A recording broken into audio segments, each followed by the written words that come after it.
Hello, everyone. Thank you for joining us today on this snowy and cold Thursday evening.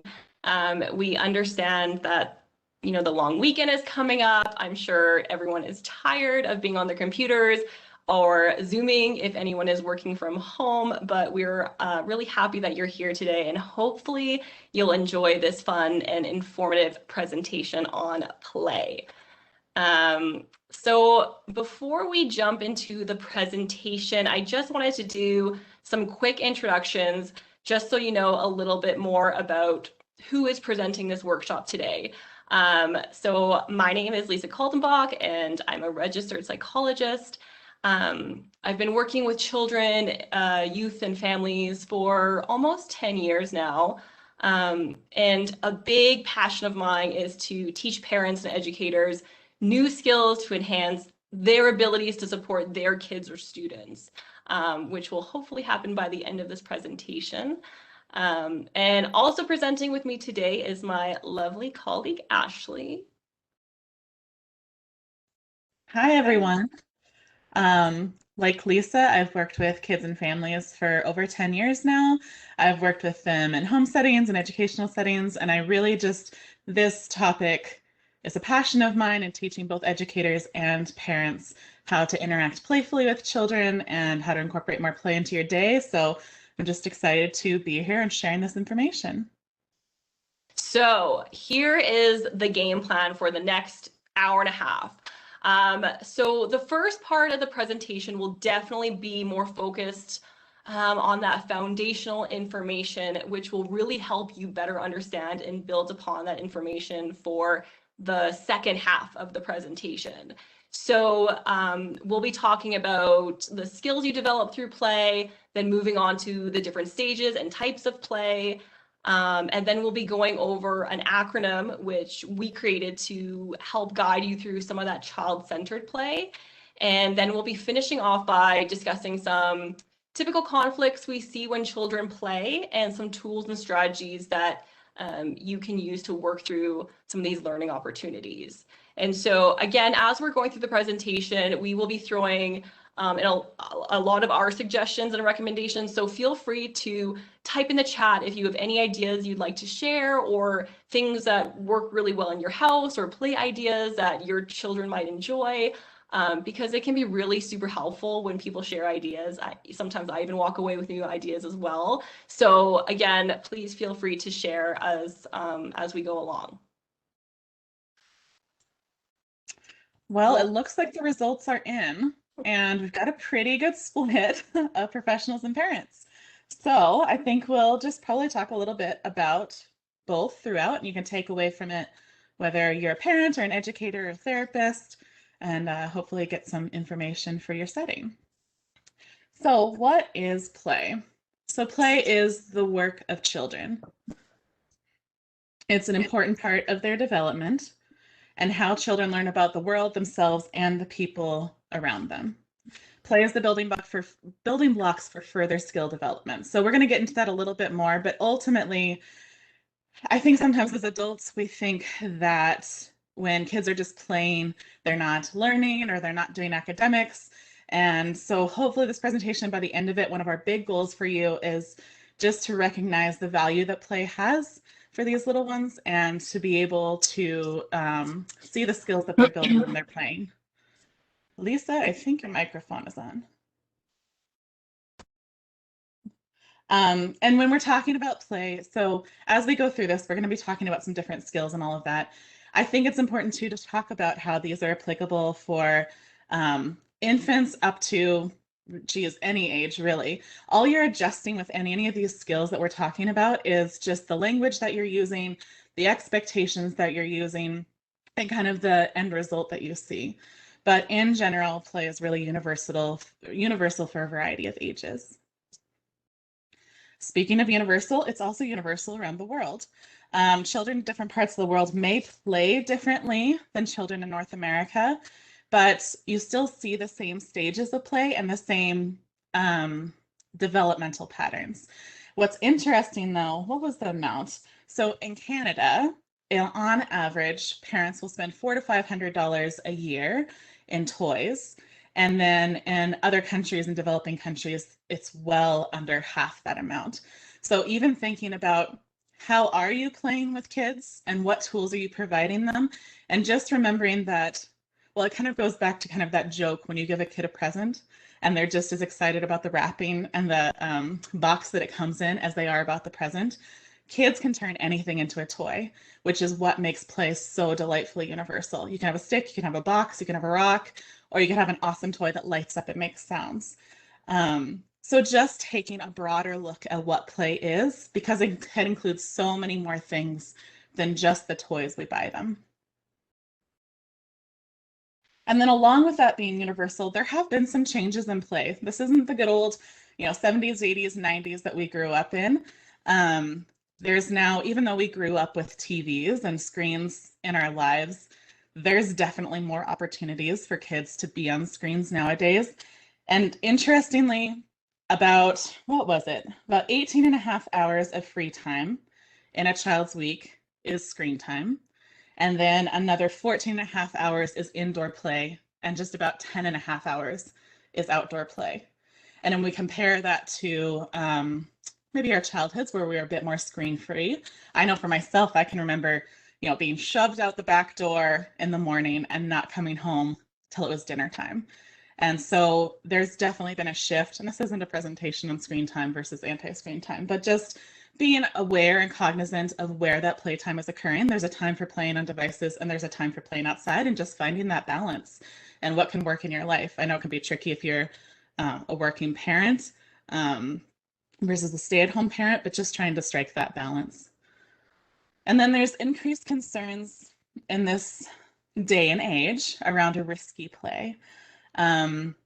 Interestingly enough, a lot of the data around crimes related to children getting harmed hasn't really changed over the past decades, but our perception of it has changed. And that's probably due to media and what media talks to us about and things like that. But I think that has made parents more hesitant to allow their children some more freedoms that we might have had as kids. And I think it also makes us hesitant to allow them to engage in some more risky play. So again, thinking about that balance of like, what are you allowing them to do? What are you saying, okay, go try that? Because there's so many great skills in risky play. You learn problem solving, you learn how to adapt and figure out what's risky. So I think it's great to think about what risks and kind of things are you allowing them to do. And then parents value structured play nowadays more than others. And sometimes that's because it's easier. It's easy to sign your kid up for a sport. It's easy to get them into an organized kind of soccer game or whatever it is. But it's important too to think about just having that open play as well and giving them that free time play.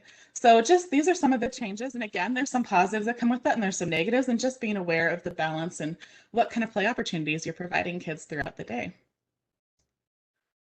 So now it goes on to us, because being playful can be really, really challenging.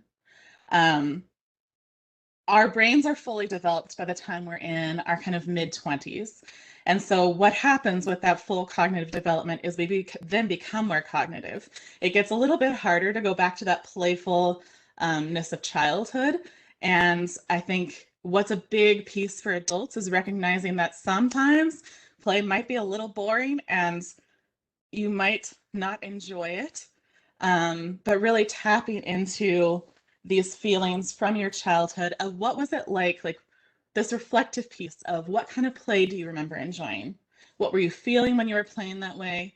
Who did you play with? Who were your playmates? And more importantly, who was an adult that you really enjoyed playing with, and how did they play with you? Where were you when you were doing this play, and what sights and sounds do you remember?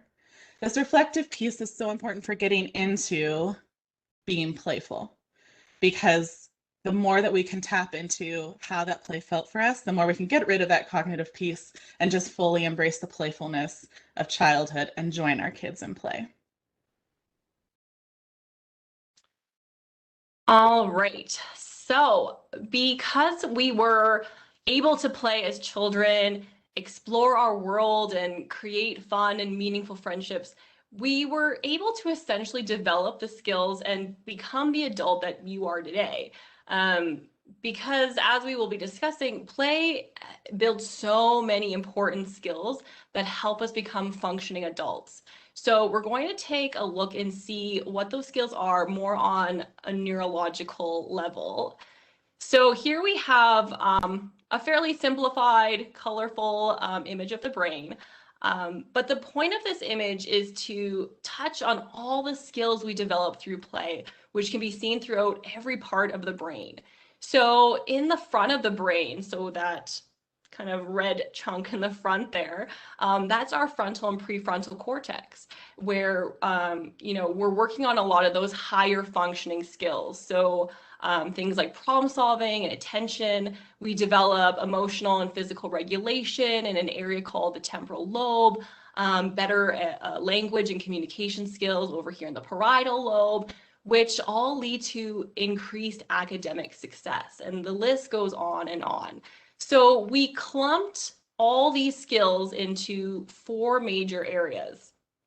So we will be going over each of these areas a little more in depth and discussing specifically what types of skills are being worked on during play and what types of play can specifically work on developing those skills further.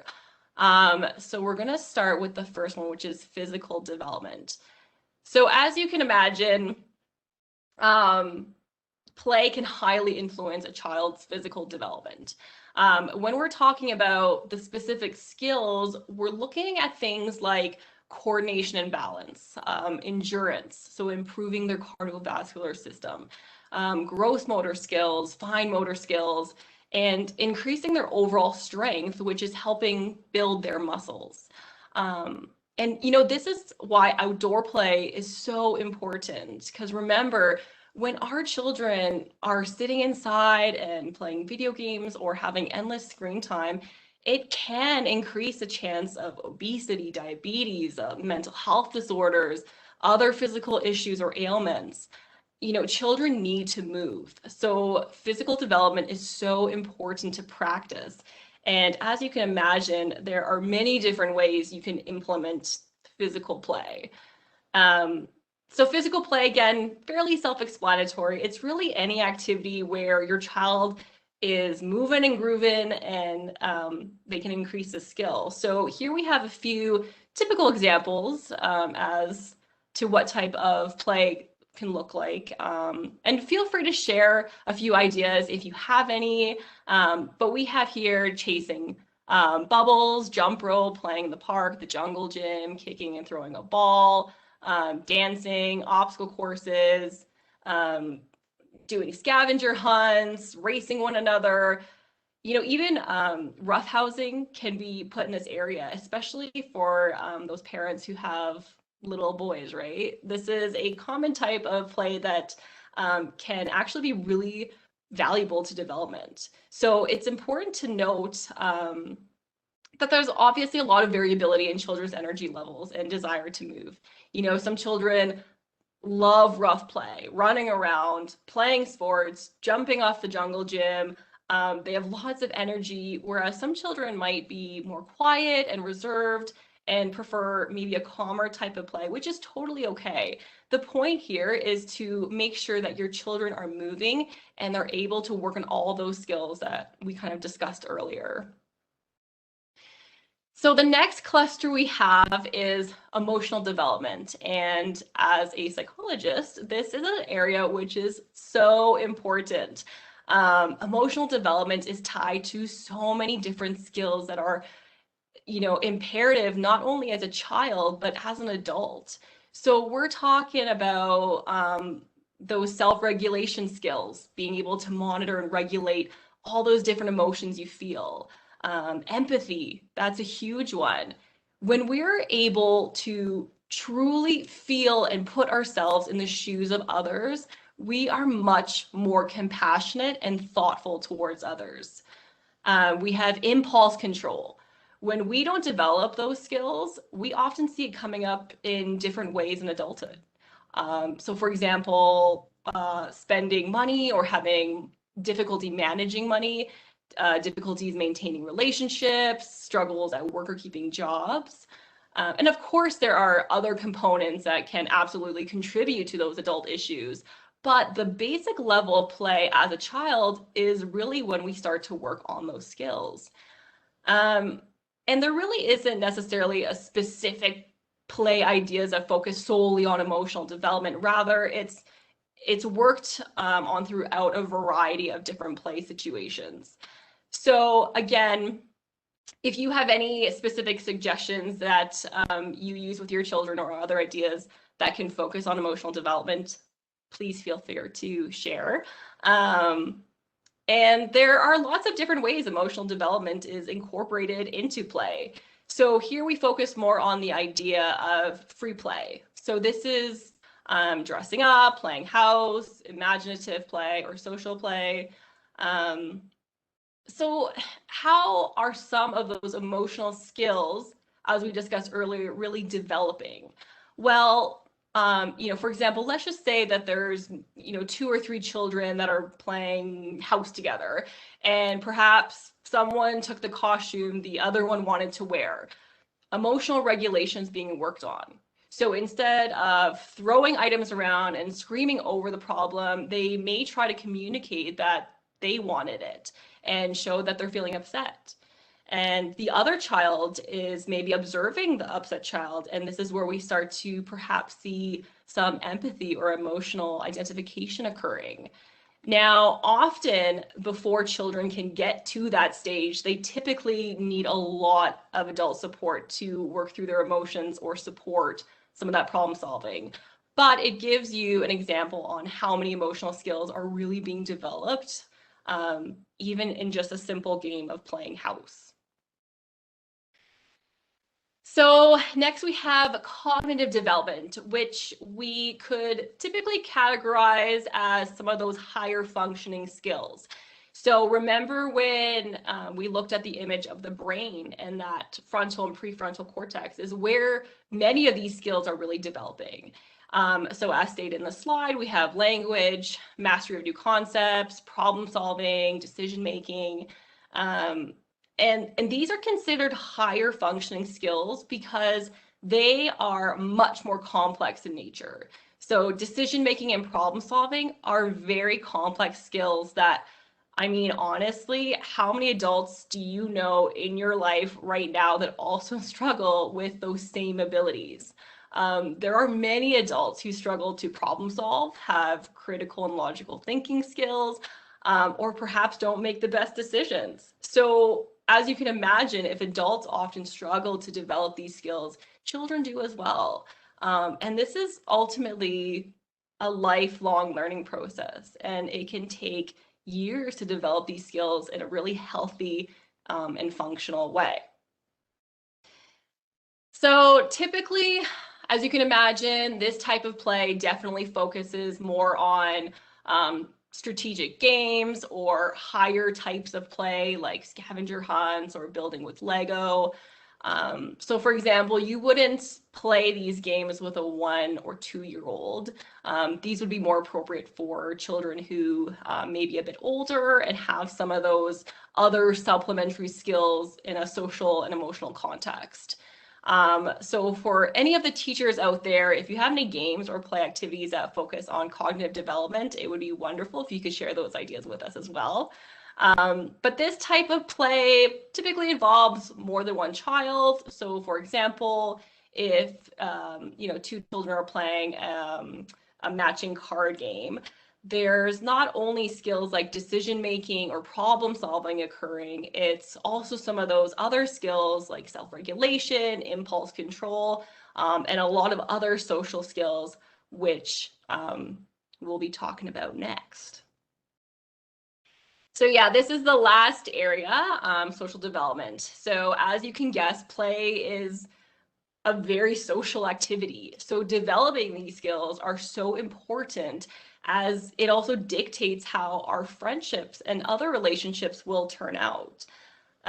Here we are developing the ability to share, to turn take, follow rules, negotiate, perspective take.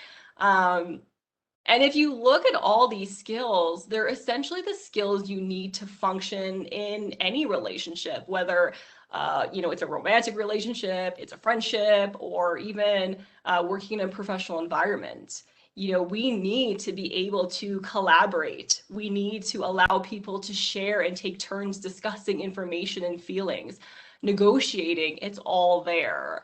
So for children, play is always working on social skills and perfecting their ability to effectively implement these skills.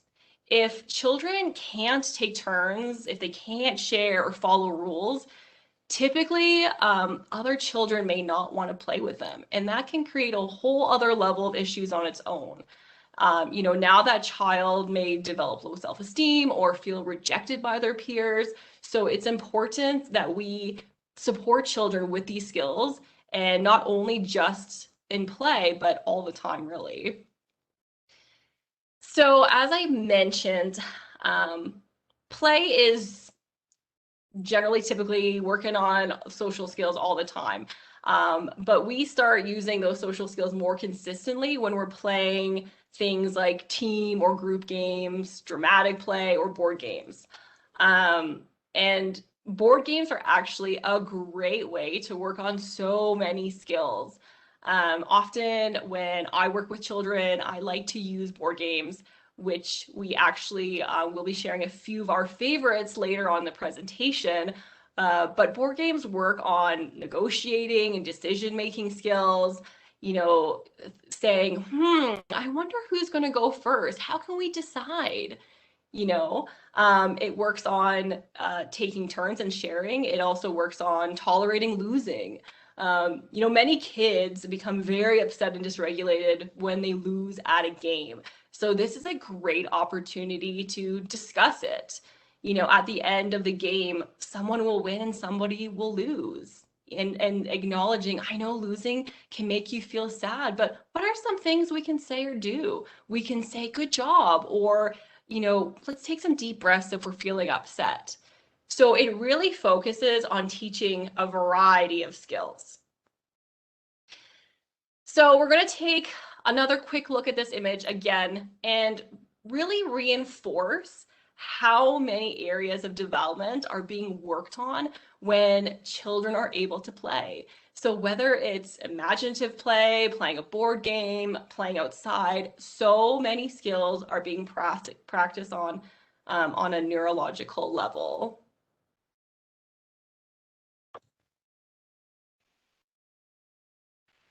And with that, we've successfully made it through step 1. So moving on to then the types and stages. So this is a bit more of the development of play.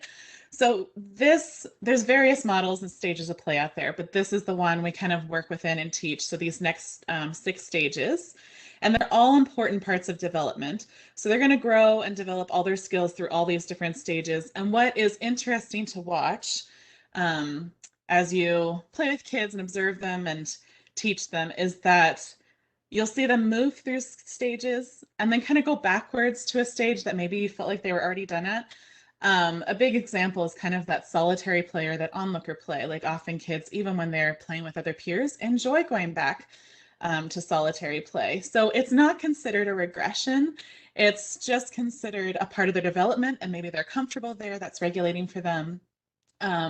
So never be hesitant. We've had like parents and educators who are concerned before about kids because it seems they're going backwards, but that usually isn't a concern. It just means that they're incorporating all the stages of play that they've already been through.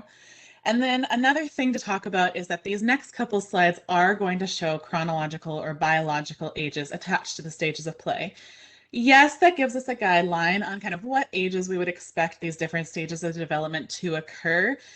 But I also want you to take those with a large grain of salt because not every kid is going to follow kind of each stage nicely and neatly how they're laid out. I think also if there's maybe some concerns like an autism diagnosis or a global developmental delay, you will see that kids will stay in stages of play for longer, but they still will all go through the stages of play.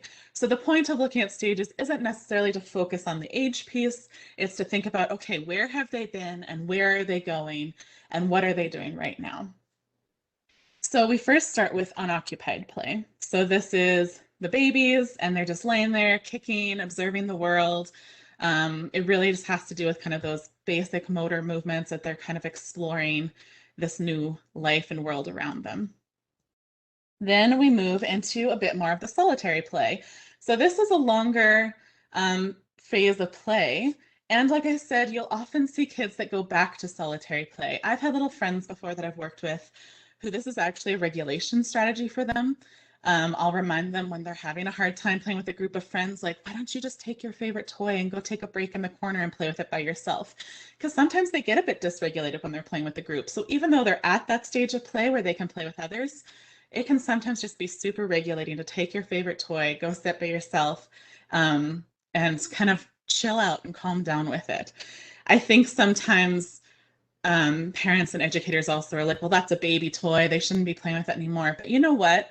Sometimes if they find that toy engaging, they enjoy the repetition of something that they know really well, it can be okay to play with a younger toy because, again, that regulation piece is so important.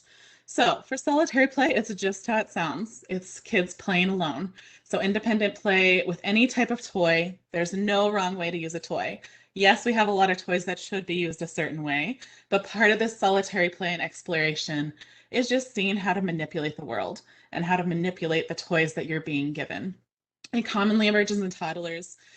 And you'll see kids drawn to different toys based on their personality. It's when you start to see, okay, my kid is really drawn to those Paw Patrol cars, or my kid really likes Care Bears. I spoke with a mom today whose little girl was really into Care Bears, and I didn't even know that was still a thing anymore, but it just tickled me pink, and I was excited about it. So it's nice to be able to see their personalities come out in this solitary play because they're drawn to different toys and engaging in the world. So next you have the onlooker. So this is more of your older toddler, even in going into preschool years. And this one can be a bit tricky as well. I'm sure if you work in a daycare or you've worked with preschoolers, you've observed a lot of onlooker play. There'll be a couple little kids sitting there playing, and then they've got like a circle around them of other kids just watching. And you know what? There's so many skills developing then. And I think sometimes parents are concerned or adults are concerned that the child needs to learn by coming and joining the play. But when you're in the stage of onlooker play, you are you're learning different language, you're observing, you're learning how to play with a toy in a different way because maybe you didn't realize you could play with that toy that way. You're trying to gain confidence in joining a play because you need to watch sometimes and gain the confidence to then move to the next stage and come in and join them, right? You might comment or question or see the kids doing that when they're looking on, but they're just preparing for joining. So they're still just working on building their own skills. And then you might see, I've seen this a couple of times, the kids will take the toy that they've just watched that friend play with and then go off to their solitary play to kind of explore it on their own because they're not yet ready to enter, but they still were like, oh, what he was doing looked real cool. I want to do it too. And then they get a little bit closer and it becomes parallel play. So now with parallel play, again, developing when you're a toddler, it's when you're learning to attune to people's play. So you're tolerating people more in your space. You're a little bit closer, so you're starting to mimic what they're doing.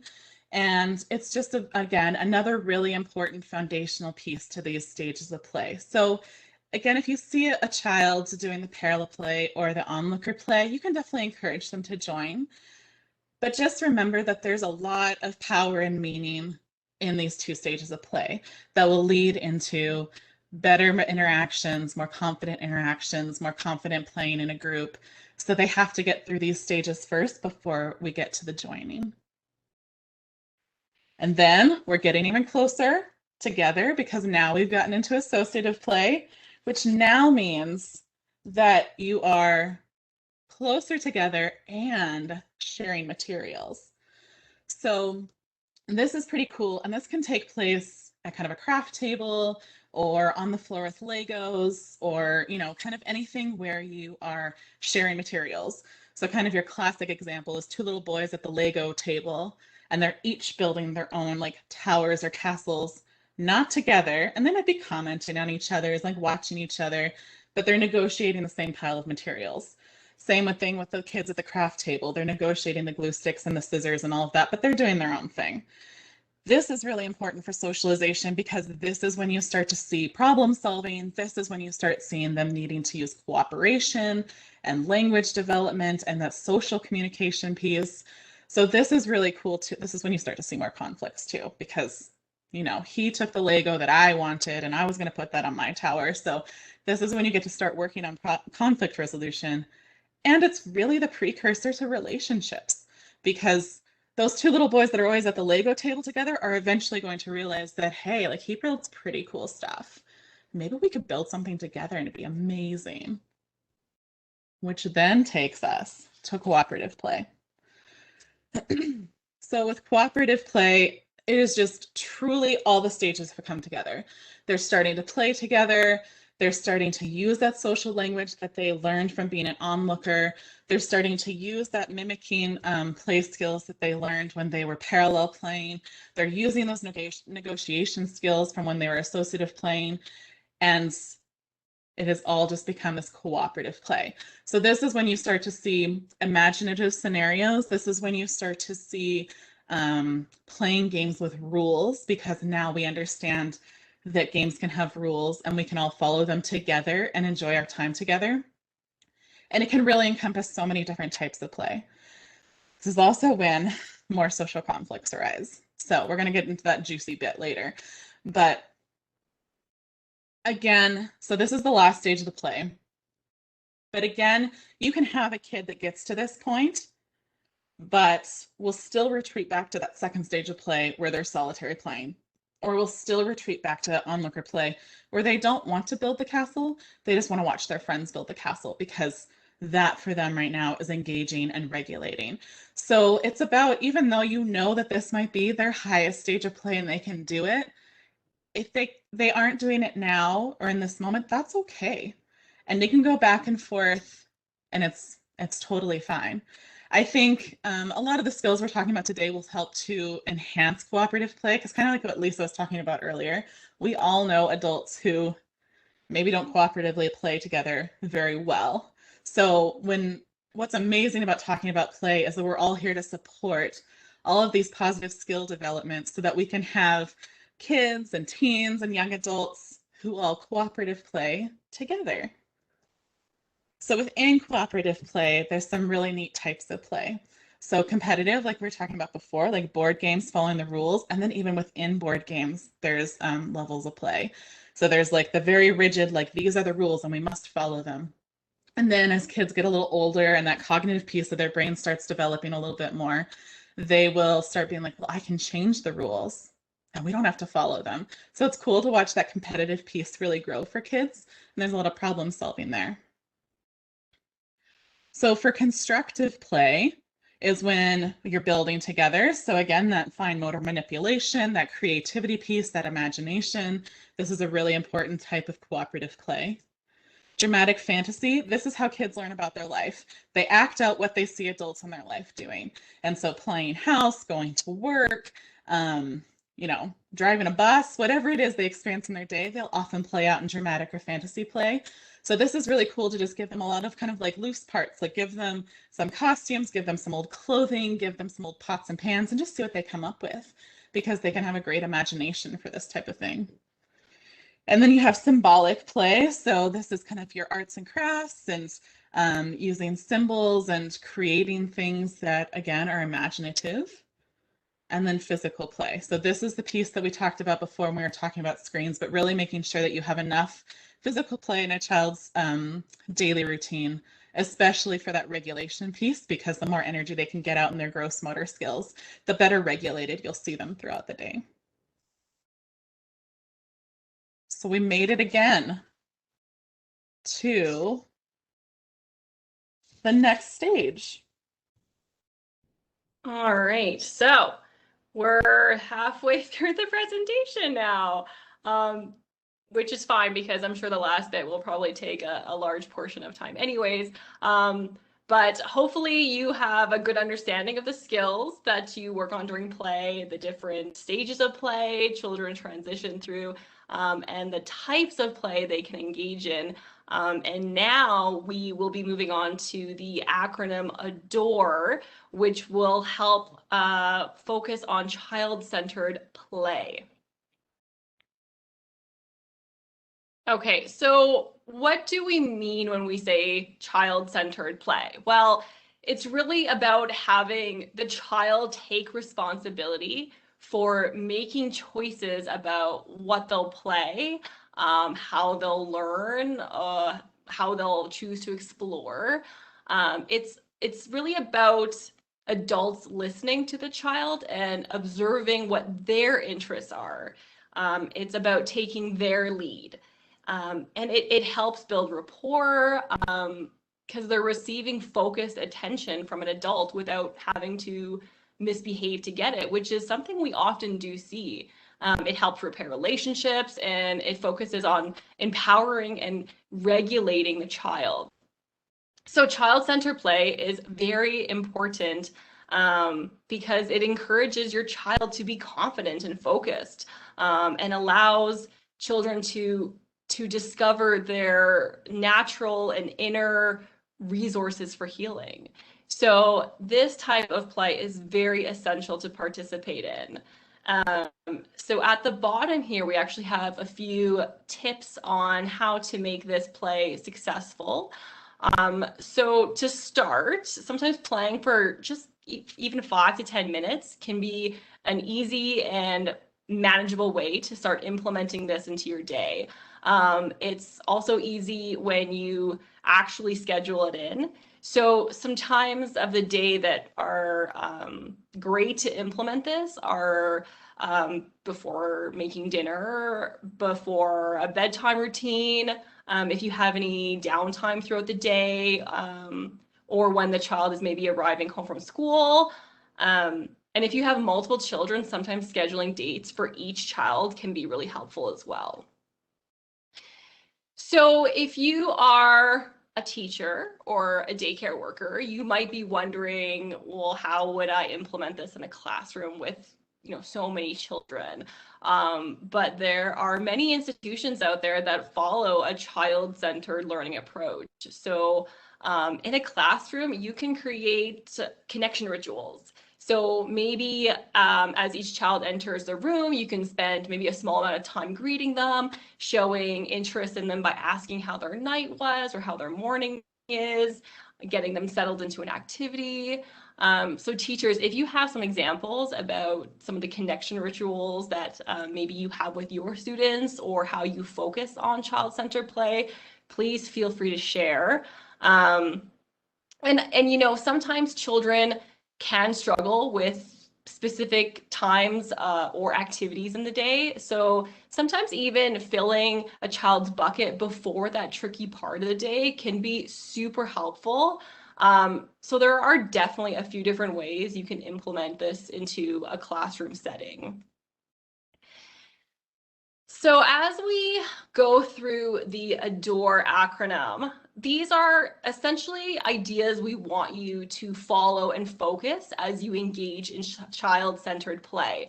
So there is no particular order that these items need to be done in. They're just general rules to follow as the adult. So we'll be starting off with the letter A, and this is for accepting. So child-centered play is very focused on promoting an accepting environment. So as the adult, we want to be open to whatever their play ideas or themes are. Because remember, we're not imposing what we want to play or how we want to guide the play. This focuses on allowing the child to lead the play. And this can be really difficult for parents because oftentimes we throw in some ideas or we start asking questions, or maybe we want to play in a different way. But again, child-centered play is about the child and what they want to play. So this is a time for them to play as they want. And as a parent or teacher, You are following their lead in an accepting way. So the next letter is D, and it stands for describe. So this is a fairly straightforward concept in that here we want you to focus on narrating what you see the child doing. So if you are playing house with your child, you may say, "Oh, you're putting the baby to bed," or, "I see you're making dinner for the baby now." So this is not a time where you're interpreting what they're doing or correcting them if they're not doing something right. So for example, you're not going to go over and rearrange the baby in the bed and say, "Oh, the baby needs to sleep this way." It's literally just describing what the child is doing. And this allows children to know that you are focused and engaged in what they are doing. So you are noticing in a non-judgmental way how they're playing. And remember, we don't want to ask questions here. We often see parents or teachers, sometimes typically asking more academic focused questions. So for example, we hear a lot of, "Oh, how many cars do you have lined up?" Or, what is the color of the marker you have? And although this type of interaction is important with academic learning, the goal of child-centered play is not about academics. It is about connection.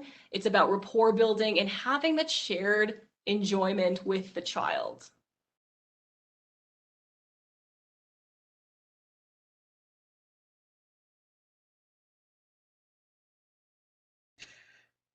So then for O, we move on to observing. And this is kind of a bigger thing than just being in the moment and doing the child-led play. You're also observing ahead of time. So this is getting to know the child before you start playing with them. So what do they like to play with? What do they struggle to play with? What are they kind of naturally drawn to? When you're doing this child-centered play, you're not choosing to engage in the toys that they hate or that they aren't very good at playing with. Again, with that accepting piece, you're following their lead, you're playing with the toys that are perhaps their favorite, and you're actually probably playing with them in a fairly repetitive way as well, because often in their favorite play, they like to repeat different play scenarios or repeat how they're playing with a toy. So this is just not about our personal agenda. We're just accepting of the fact that this is how they're playing, this is where we'll join them, and that there's other times and spaces to do the other types of play where we might have an agenda. So, and then as you're going through the play with them, observing how is it changing, what are they doing, try not to get stuck yourself on a certain type of play. If you started out playing cowboys and all of a sudden it takes a wild turn to a tea party, just go with it. Now your cowboy's having a tea party and that's cool.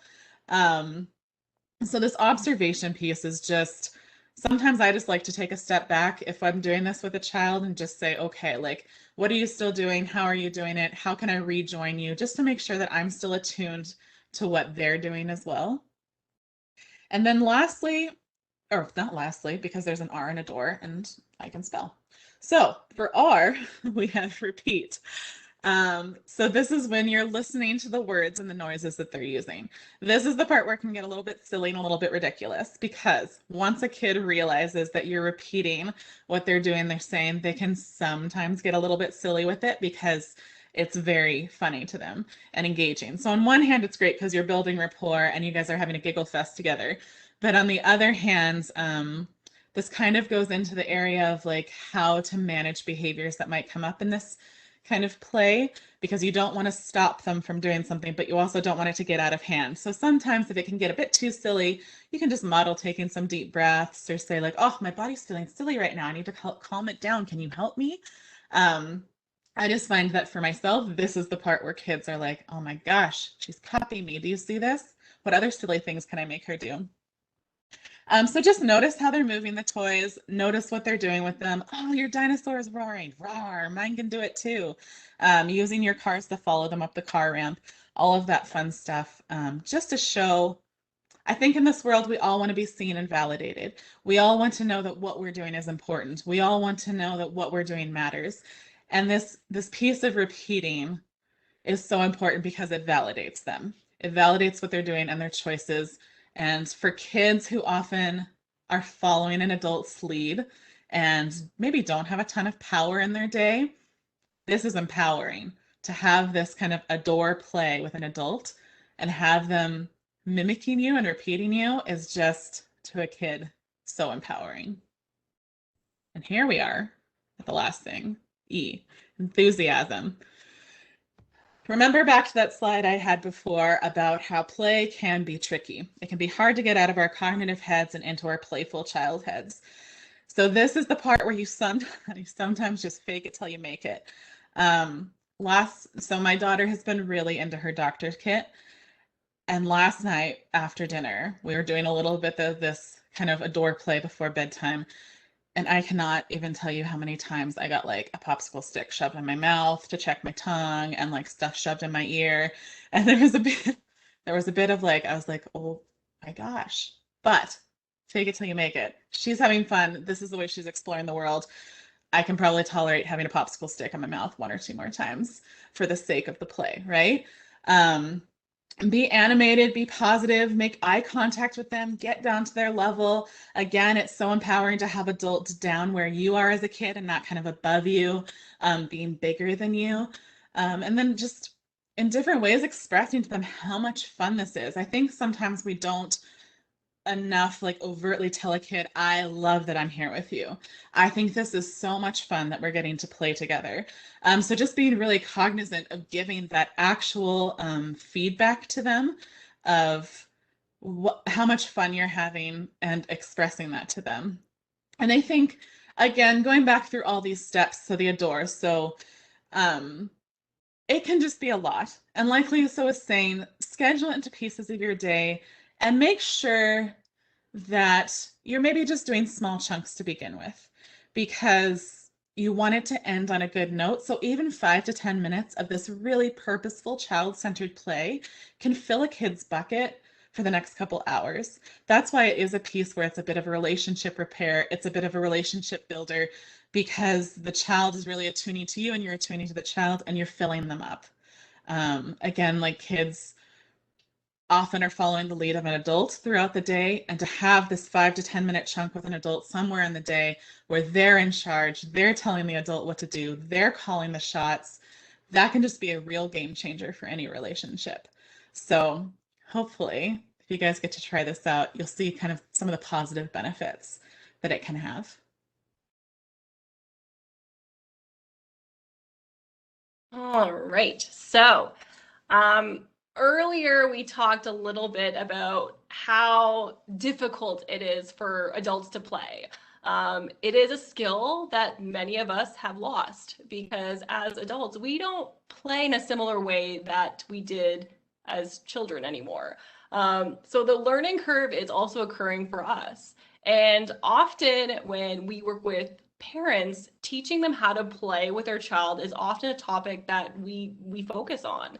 Again, play is the work of children. So we want parents to be able to effectively play and engage with their children. And a big part of play is using your imagination, being creative and thinking outside the box. So this is also something we need to learn or feel comfortable doing again when we play with our children. So the next few slides are meant to be more interactive slides, and we're going to focus on using our imagination. So you will see some typical objects that you might have in your house or outside, and we're going to try to think of all the different ways we can pretend to use that object during play. So the first item we have is a bowl. So before we throw out, oh, you already threw out our ideas. I was going to have everyone else throw some ideas out first, but that's okay. So does anybody have any possible ideas for what you could use this bowl as? You know, it could be used as a hat, you could use it as a drum, an igloo, a swimming pool, a mountain.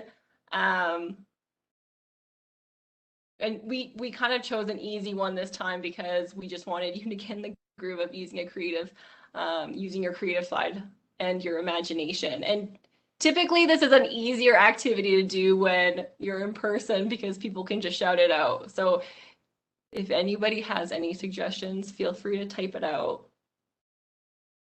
Sensory play in the bowl. So yeah, you can obviously use it at what it's for. So using it as a bowl in the sense that you're putting stuff in it, sensory items, for sure. You can put water in there, you can put slime in there, you can put sand in there. Lots of sensory play can go in a bowl, of course. I think we maybe have a quiet group today, guys. That's okay. We can always move on to the second item too. So here we have a banana. Does anyone have any suggestions for what you could use a banana for? You know, when Ashley and I were creating this presentation, we were trying to think of some ideas for what a banana, and it can be difficult, to be honest, even for us. Oh, we have a person telephone. Oh, I saw a little telephone icon pop up. Anyways, so Ashley and I thought you could use it as a phone. So, you know, the typical banana phone. You can use it as a slide. So you can use it as, you know, if you have a little Barbie or a small, you know, miniature toy, it could be used as a slide. It could be a mustache, and a boomerang, which if this was a real banana, that might be a little bit messy if you're throwing a banana around as a boomerang. But okay, so we just got a little reminder in the chat to make sure that you're chatting in the all section. Okay, so yeah, we got a lot of phones. The old banana phone is great. All right.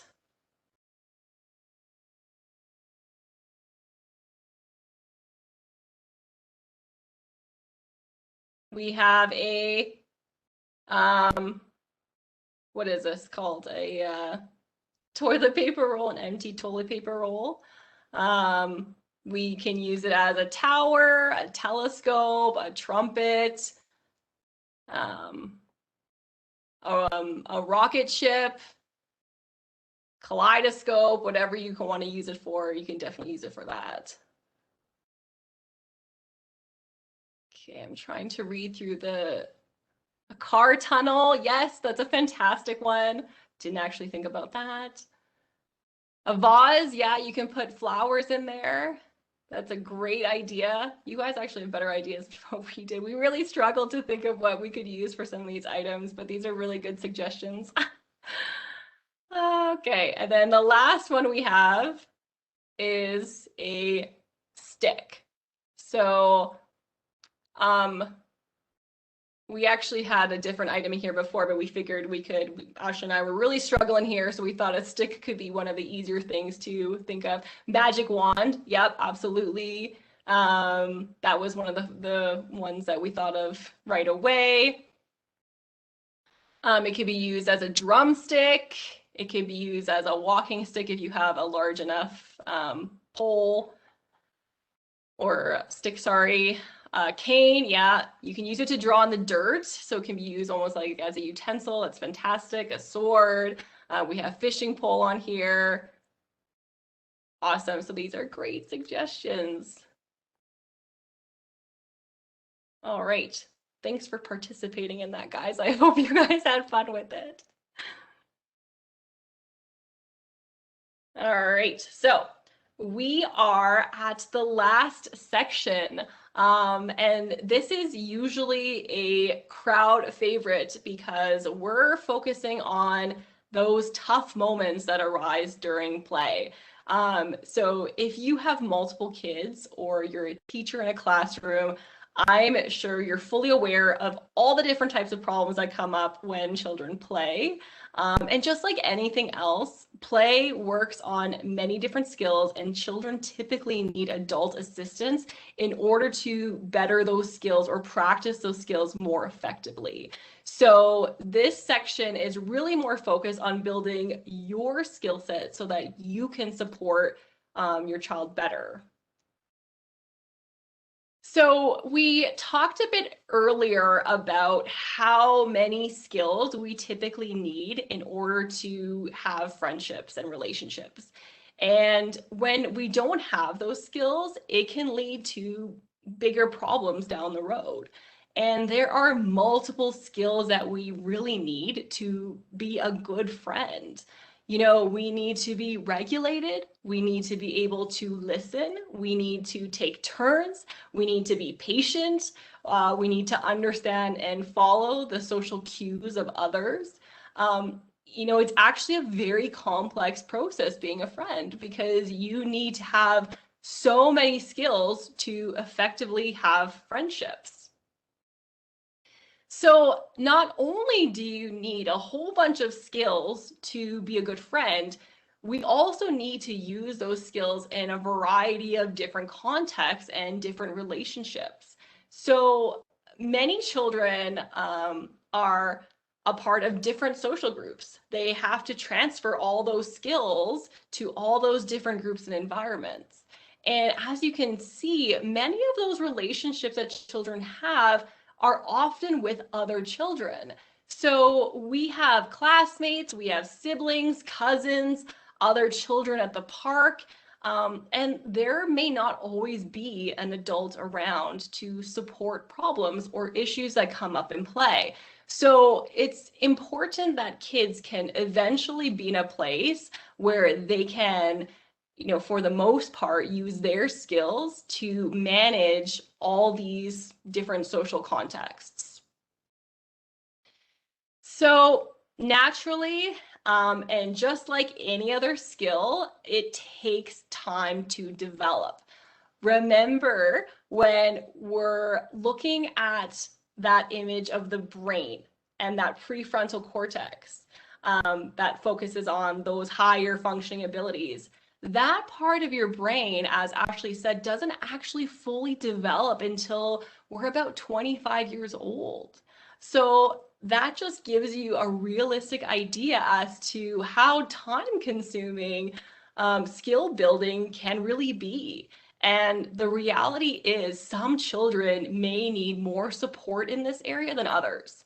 Some children, those social abilities seem to develop effortlessly, while other children may need consistent support from an adult just to manage social situations. It's really a lot of individual differences.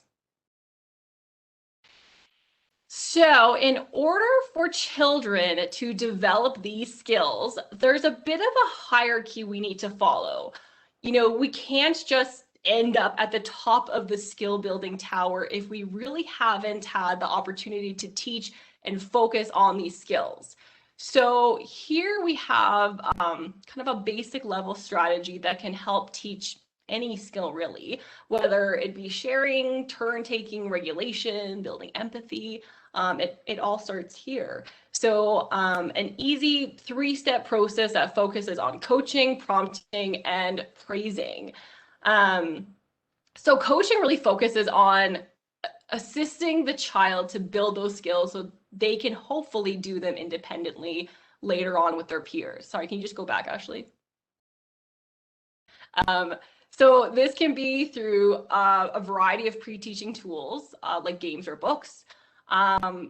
Prompting is essentially cueing or reminding the child to actually use the skill. And of course, with anything, you want to highly praise when the child is actually able to follow through with any teaching opportunity.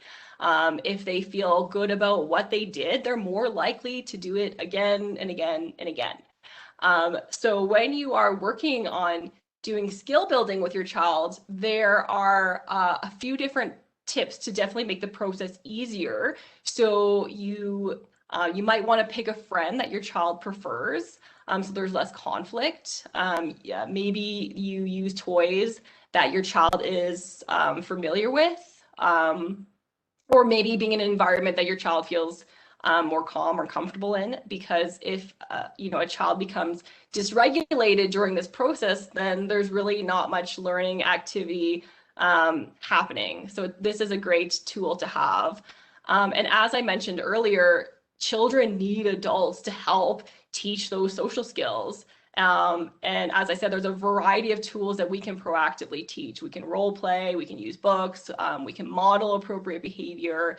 And, you know, that one-on-one parent social coaching is so valuable for both parent, child, because the parent is modeling and promoting social skills, but also strengthening that special parent-child bond and intimacy in the relationship.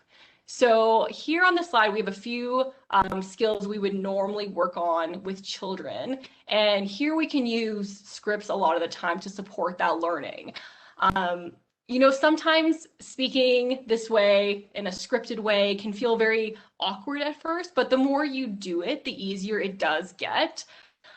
So for waiting, you might say, you know, oh, you aren't done with that? I can wait until you're finished using that. And you can use a timer to also support the sharing or waiting or turn taking. Or if you're working on complimenting, you can say, you worked really hard on that. You must feel so proud. So those little exposures to comments from the adult really allows the child to learn what to say and how to behave in social situations. So now that the child has developed some skills from an adult, we can try to introduce others' children into the mix. And this way, children can now use those skills in actual peer play, but still has the assistance of an adult to help and support. So as you monitor their play, you can insert yourself at key times to ensure that things are going well. So for example, if you notice a child is requiring some help, you can say, you could ask your friend for help. Can you help me? Which is essentially prompting the child to repeat what you just said. Or if you notice there needs to be some support around waiting, you can provide the language. You know, you can tell your friend that you're not ready to share yet. And this is also a great time to use other, you know, visual timers as well. So here, again, we really are reinforcing this specific strategy as a great way to increase those skills by coaching, prompting, and of course, highly praising their efforts.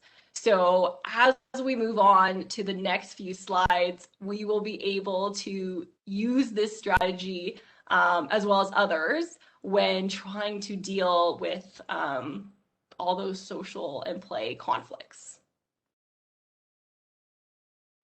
So sometimes, despite all our best skills teaching and coach prompt praising, good play does turn bad.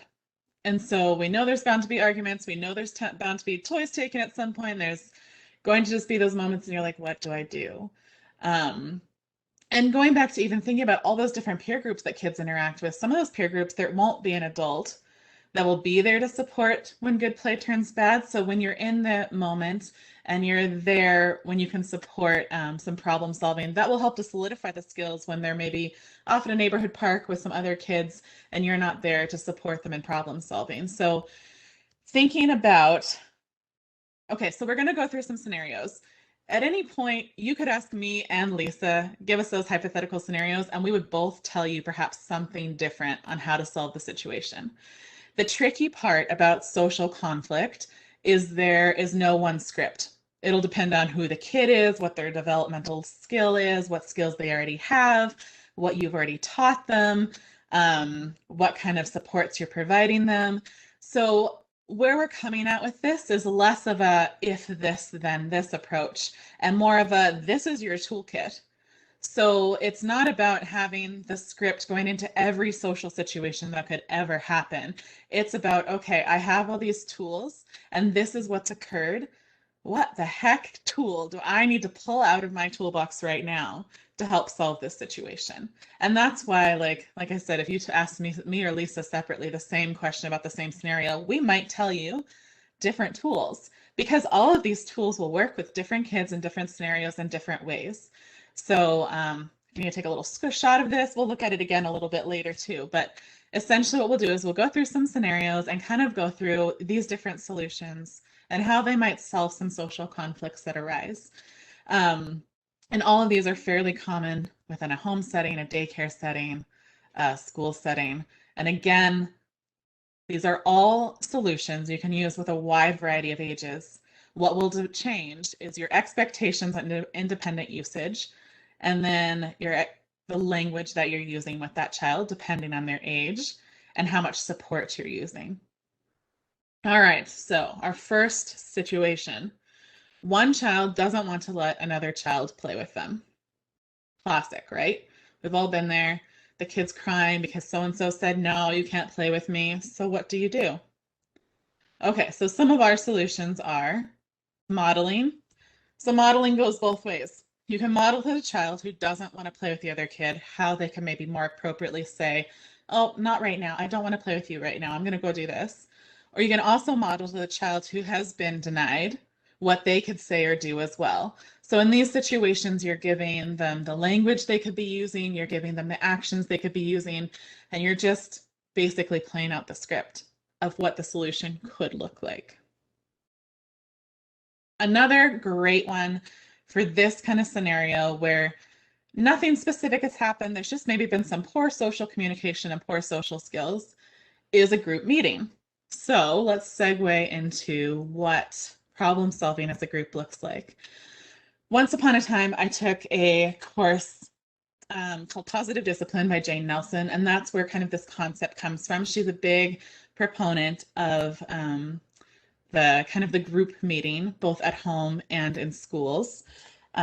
So what a group meeting can look like, whether you are in a classroom or at home, is that you're all getting together as a group to think about a solution for a problem. There are variations on how you would do this depending on the age that you're working with. So first of all, thinking about problem solving as a group is there's a lot of skills that come from this. So you're respecting people's differences, you're working on communication skills, you're focusing on finding solutions. And then within that, what's so nice sometimes for some of these social conflicts is, so that kid who didn't want the other kid to play with him, more than likely a lot of our kids or our class or our students all kind of have a similar problem at different times. So solving it as a group is a great way because it doesn't focus on just one child. It focuses probably on a skill that everybody is learning. So coming together as a group for that kind of thing can be really powerful because you're not just talking to one child, you're generalizing your skill development to everybody. So tips for group meetings. Again, this will look different if you're in a classroom versus a home setting, but essentially what you're doing is you're scheduling regular meetings. So in a classroom, that might be, every couple weeks, maybe once a week. I've taught parent groups throughout the years, and this is something I always talk about, is this idea of family meetings. And I remember there's just this great memory I have of this one particular family. They had two little boys, and they really took this idea to heart, and they made their family meeting every Friday night. So before the meeting, they'd go out with the boys and they'd all get kind of a special snack that they would never have in the house otherwise. And they would get together and have their little family meeting and then watch a movie together. And every Monday, that little boy would come back to school and tell us about the snack he ate and the movie he watched. And you could just tell that this was really special for him. So in a home setting, that might be more what it is kind of taking this family meeting and turning it into a family night. So maybe there's a bit of a meeting component where you're talking about a problem, but then you're ending it with a fun thing. And same in the classroom. You can make this a group meeting where you're talking about a problem you have as a group and you come up with a solution and then maybe end it with a fun activity. But having regularly scheduled meetings is really beneficial because then kids get used to what it looks like to solve a problem together. And again, that's a skill that we're working towards for adulthood, right? Like as adults, we want to be able to problem solve together. So teaching this when they're younger is such a powerful tool.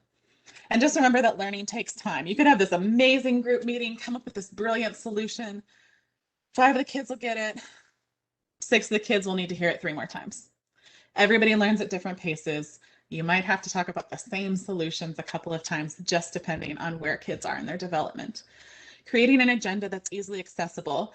So this, again, can be a great way if a conflict occurs, you can be like, oh, that is a great idea for our next group meeting. Why don't you go write it on the agenda? There's two things that can happen with that. One is on the next group meeting, you problem solve that problem because it's still a problem. Or by the next group meeting, it might not be that big of a problem anymore. And you can kind of just bypass it because they've already resolved it themselves. Always start every meeting with compliments. So this is the part where it differentiates. If you have a lot of younger kids who can't do as much brainstorming, a family or group meeting might just look like compliments, having a fun snack together, and that's it. But you're kind of getting them ready for this idea of we gather together as a group and we talk about each other and we say nice things to each other and we problem solve. And then brainstorming for solutions. This is absolutely one of my favorite things to do with little kids because sometimes their solutions are crazy practical and I never in a million years would have thought of that solution. But it's absolutely the solution that was needed for the problem. And I think that's what's great about this is we've given kids a space to say like, this is my idea. I think this is how this could work. And as an adult, you have an opportunity to validate and verify that, right? And just say, yeah, I actually think that could work. Let's try it. And then at the end of your group meeting, you're like, okay, which solution are we going to try? Okay, so this is next time that this happens, you guys are going to try this. And then at the next group meeting, we'll talk about it. Also for littler kids, what I would probably do is chuck the agenda and just focus on one problem that maybe you noticed. So like, guys, every time we come in from outside, I look back and I see that you have left the bikes all over the playground. What's our solution? How are we going to remember to put the bikes away before we come back in? And then they can think of their little solutions and you've kind of solved a problem even though they haven't identified it. But what a great starter to kind of, again, this group problem solving.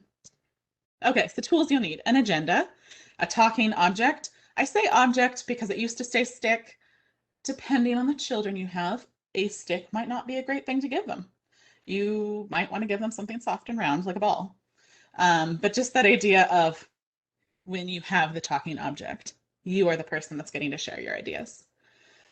Take notes. Kids are sometimes very particular. They want you to remember what they said and they want to make sure that you wrote it down so you don't forget it. Use voting when appropriate. I actually had one family who did this and they actually gave their kids a couple of options for where they were going to do their family vacation and took a vote on it. And the kids were like so stoked that their parents had asked them where they should go on vacation. And then get everybody involved in compliments. No matter how old a kid is, they can get involved in compliments. Say something nice about their friend. Say something nice about their sibling. I like your dress today. Thanks for sharing your snack with me. And then as they get a bit older, hopefully their compliments get a bit more deep. But even a teenager sometimes might compliment you on sharing their snack with you. So, you know, take what you can get sometimes in the terms of compliments, but that's a great way, again, to show this is how we're kind to each other. So again, going back to this problem of one child doesn't want to play with another child, a group meeting can be a great way to work on some of those pro-social skills and communication that you want them to be using. And then lastly, problem solving, which I know sounds similar to a group meeting, but is different because you're pre-teaching solutions. So this is going along with that idea of the coach prompt praise. Before there's ever a problem, you're going to teach them solutions. You're going to say, oh, you could go play with somebody different. You could take a break. You can ask for help. Give them those ideas so that when a conflict occurs, you're like, oh man, it sounds like we need to find a solution. Which one should we use? These are some of our favorites. Use whatever solutions work for your home, for your classroom, but the idea is that you pre-teach them so that when there is a conflict, they know what you're talking about. There's nothing worse than kind of pulling out something for a kid and they're like, I've never seen this before. How do I use this? So pre-teach the ideas so that way you can say, okay, he doesn't want to play with you, so would you like to walk away or would you like to go play with somebody different? All right, next scenario. While playing, two children start arguing and one child hits the other child. Again, classic, right? Problem solving.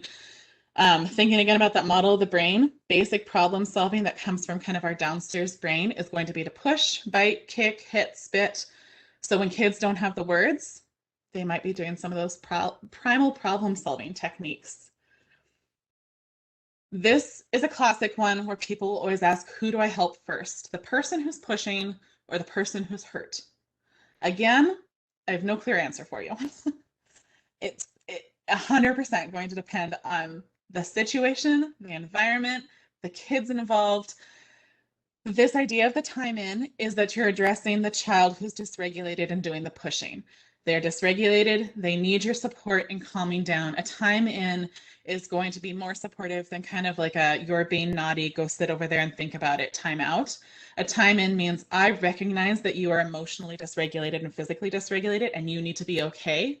So here I'm going to spend time with you so that you can calm down and then we can talk about what it might look like to apologize. So apologies. Apologies are different than I'm sorry. I'm sorry is often a script that adults give to children because they should say they're sorry. I am not a fan of that. Well, collectively, Lisa and I are not fans of it. To us, apologies is empathy building. To us, we want them to know that they've hurt the peer and that they need to fix it in some way. So do we need to get her a tissue? Should we give her a hug? Should we find her, get her a glass of water? Something that shows and starts to build those empathy skills. They may choose to say, I'm sorry, and that is totally okay. But it's more of their choice on how they're going to apologize. And then lastly, emotional support. So the kid who did the pushing especially, do they need more extensive emotional support outside of this scenario? Are they kind of always a bit quick to push or hit? Do they need some more of that emotional education, that regulation strategies, all of those things that might help them to avoid this situation in the future? Oh, geez, one child ruins what another child is working on. So pre-teaching, again, thinking about coaching them. You're in that coaching phase of what do you do if you want to join somebody and play? What do you do if somebody's building something cool and you want to see it? What do you do if you have the impulse to knock something over? So this is giving them the skills before the problem even occurs. Connection rituals. So this is what Lisa was talking about when she was talking about that adore play and connecting with kids in a meaningful way. Sometimes you see kids doing these negative things because they know an adult will come and attend to them. If you have a child who repetitively does that, what can be a nice way to do is fill their bucket before they kind of get to this point of needing to do something negative to get your attention. So these connection rituals can really fill them up. If you know a tricky time of the day is coming, you can do those connection rituals then so that they're maybe not choosing some of these negative behaviors when in play. And then limits and boundaries. So these are our house rules. Again, you're pre-teaching all of these because there's nothing more confusing to a kid when you pull out some rules that they've never seen before. So these, again, are some of our favorite kind of limits and boundaries or house rules. You can choose whatever you want that fits your classroom or your home. But essentially what these are is just kind of our general code of conduct. How are we kind people within these walls? And when something negative like this is happening, you can be like, oh, remember our house rules. We know hurts, or we use our words, or we have fun. So it can be nice to kind of establish some house rules and then refer back to them when a conflict occurs. And you can download this for free. So this is a screenshot of our website. After this is over, if you go to kidsconnectspsychology.com and our resources page, we've actually provided you with a free download of the house rules. So it includes a pre-made poster, as well as all the different house rules you might use if you want to create your own poster with your kids. But it is a free download if you want to explore that after this is done. Okay, and then last one. One child wants to be in charge of the play all the time and doesn't want the other to lead the play. So you can role play, just take kind of the responsibility off both parties and just say, and use some dolls or maybe the kids play different roles and you can practice Sally being in charge and you can practice like Johnny being in charge, and kind of without the pressures of play, you can role play what this could look like and how you can take turns being the leader. Again, that coach prompt praise, think about what developmental stage that child is in regards to play. Do they have the skills to do this? Do they have the skills to be able to allow somebody else to lead the play? And what do you need to coach them on so that they can do it? And then maybe special time. Sometimes kids are controlling about play because this is when they can be in control. Again, a kid follows an adult lead 90% of the day, and play is where they are in control. And sometimes they have a hard time giving up that control even to their peers. So again, thinking about that child-centered play, so you can give the kid who wants to be in charge of the play more time to be empowered, but in a specific time, can be really a powerful tool to use for the child that won't give up the power and control. And then just in general, some additional tips. Being playful. And we're not just talking about in play. Yes, be playful in play. But be playful during transitions. Sing songs, be funny, be goofy. Just because you have to clean up or you have to get from point A to point B doesn't mean you have to be serious about it. You can take all these playful principles and use them outside of play. Be flexible. If you had this great idea, you set up these great toys for them to play with, and it doesn't go through, that's okay. You know, it's not about us, sometimes it's about them, and just letting them play in the way that they want to, when they want to. Using your tools, visuals, timers, all of that. Again, play can be needs to be supported sometimes in order to end positively. So don't forget all those tools. Like again, the house rules download, that might be a really powerful tool to use in your home or classroom to help resolve conflicts. So having some of those tools at your disposal is just great. And then repetition, repetition, repetition. Just like they like repetitive play, sometimes we have to be repetitive with our messages. And that's okay. They're all learning at their different speeds. So here you are. That's your toolbox again, right? So there's no one script or one way to solve any of those problems. We could probably go back to all 4 of those scenarios and choose different ways of solving them.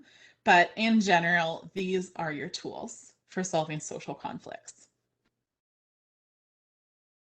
And then, like Lisa said, here are some of our faves. So we've got some games for younger kids, like Don't Break the Ice or Twister. And then if they get a little bit older, some of these collaborative games like Pete the Cat and the Missing Cupcakes, Race to the Treasure. If you haven't played Peaceable Kingdom games, those are really fun too. And then just some different books about being a friend. You know, I saw in the chat somewhere somebody popped up about connecting to teens and being playful with teens. Obviously, some of these are probably a bit young for teens, but just again, like being observant of where they are, being observant of what they enjoy to play with, and connecting with them in a way that's meaningful to them. So even though it means playing like a video game you don't really know much about, or connecting with them in a sport that's like not really your thing, again, that observation piece for all ages to see where they're at and how you can enter to connect with them can be so meaningful. So again, here are some of our favorite kind of teaching tools and connecting and play tools. And just remembering that there's no such thing as a perfect day. There's no such thing as being a perfect parent or educator or having the perfect reaction. And the beautiful thing about play and with kids is that it can be a way to repair those less than perfect moments. It's about being humble and being like, I didn't do that right. I didn't respond that way or the right way. Let me apologize by connecting with you through play. And then what that does is it increases that secure attachment with that child and allows them and promotes them more positive interactions in the future because they saw you maybe make a choice that wasn't the best or raise your voice or all of that. But then what you did was come back and say, hey, I still care about you. Let's play together. And then we're just going to end with this reflective piece again, because this is what will help you get into that playful set of mind. So what, as a child, what kind of play did you enjoy? What were you feeling? What were those emotions? Who were the adults in your life who really played with you in a way that was meaningful? And how can you then become that adult that plays with the kids around you in a meaningful way that will promote positive memories for them? And then we'd love it if you join our community. So we have our website with our free download.